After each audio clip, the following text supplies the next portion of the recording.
వల్లే ఈ రాష్ట్రపు సంక్షేమం సత్యం నిత్యం సఫలం.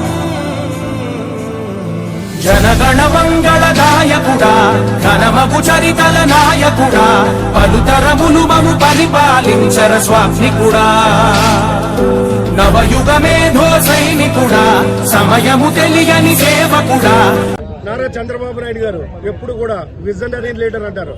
అలాగే కర్ణాటకకి బెంగళూరు ఎట్లా ఉందో, అలాగే తెలంగాణకి హైదరాబాద్ ఎట్లా ఉందో అంతకు మించిన రాజధాని మనం కూడా తయారు చేసుకోవాలని చెప్పేసి ఆయన ముందు దృష్టితోటి అమరావతి అనే నామకరణం చేసి బ్రహ్మాండమైన నగరాన్ని పాపం రైతులు 33,000 ఎకరాలు ఎవరైనా కానీ ఒక్క ఎకరం కాదు కదా ఒక గజం కూడా రైతు అనేవాడు ఆయన పొలాన్ని వదులుకోరు. అలాంటి రైతులు 33,000 ఎకరాల్ని అమరావతికి త్యాగం చేసి ఇస్తే అట్లాంటి అమరావతి రైతుల్ని ఎండుపోటు పొడిచి ఈరోజు ప్రతిపక్షంలో ఉన్నప్పుడు అమరావతి రాజధాని చేస్తానని చెప్పి ఉత్తమ మాటలు చెప్పి నాకు అమరావతిలో ఇల్లు కట్టుకున్నాను, నాకు అమరావతి రాజధాని అని చెప్పి మాట మార్చి గెలిచిన తర్వాత మళ్ళా 3 ముక్కలాడుతూ 3 రాజధానులు అని చెప్పి ఎన్నుపోటు పొడిచి ఈ విష ప్రచారం ఈ రోజుకి చేస్తూ ఉన్నాడు.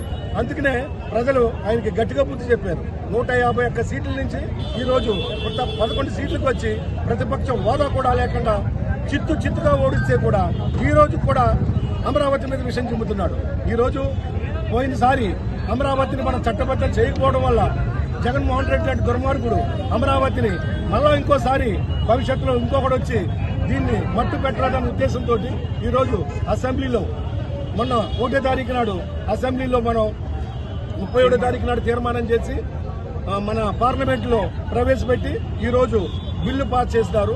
ఇప్పుడు పూర్తి స్థాయిలో ఆంధ్ర రాష్ట్రానికి అమరావతి రాజధానిగా ఈరోజు ఫుల్ ఫ్లెడ్జ్డ్ గా ఫార్మేషన్ అయ్యి ఆ రైతులు పెట్టిన శాపనార్థాలే ఇతనికి ఈ రోజు జగన్మోహన్ రెడ్డికి ఈ గతి పట్టింది. అయినా ఇప్పటికి కూడా ఆయన మనసు మార్చుకోకుండా ఇప్పటికీ పార్లమెంట్ లో బిల్లు పాస్ అయితే కూడా ఇప్పుడు కూడా ఆయన అమరావతి మీద విషయం చిమ్మే కార్యక్రమాలు చేస్తున్నాడు. ఇది మంచి పద్ధతి కాదు.